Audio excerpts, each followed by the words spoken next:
好，歡迎繼續收睇我嘅動物頻道。咁而家仍然喺旺角嘅城市森林嗰度，好多謝阿少東繼續俾我拍。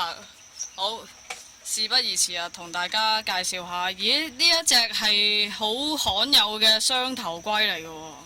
係啊，嗱，呢啲咧都係俗稱喺香港俗稱嘅巴西龜啦，其實係美國嘅紅耳墨西西比龜。咁呢啲係變異咗嘅版本啦。咁喺呢度呢，我哋有啲嗱，呢啲叫雙頭龜。咁雙頭龜呢，就兩個頭啦，跟住有四隻腳嘅。嗱，呢個有呢啲叫玻璃肚。咁有另外一種呢，就叫連體龜。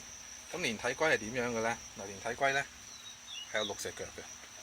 哦、1、2、3、4，下面兩條尾，咁呢個連體龜，咁佢呢啲全部呢都係巴西龜嘅變異啦，有啲呢古怪到咁樣嘅，都唔知叫咩名㗎啦。總言之就係一個mutants， 一個變異種。係，咁我有一個問題啦，阿師兄。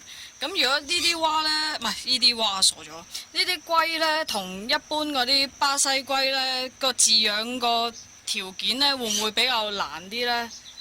會㗎，因為佢哋始終冇咁強壯啦，咁所以都需要我哋多啲嘅照顧。咁例如佢哋第一樣嘢就唔叻游水㗎啦，咁所以水位方面呢，就要好小心。通常呢，要睇到嘅時候呢，即係觀察到佢嘅時候呢，就可以放個背水啦。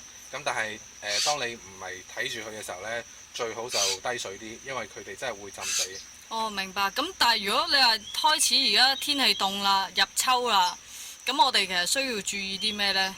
其實巴西龜呢，呢啲 slider 科嘅龜呢，始終係需要曬太陽，同埋係要暖啲嘅。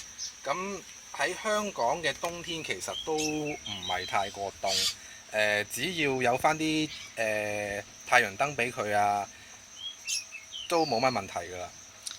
哦，咁但係食嘢方面其實都係食翻一般嘅糧，淨係有冇啲咩特別食材嘅呢？佢哋同一般巴西龜一樣，食龜糧啊，食魚肉咁樣，即係主要係食呢兩樣嘢咯。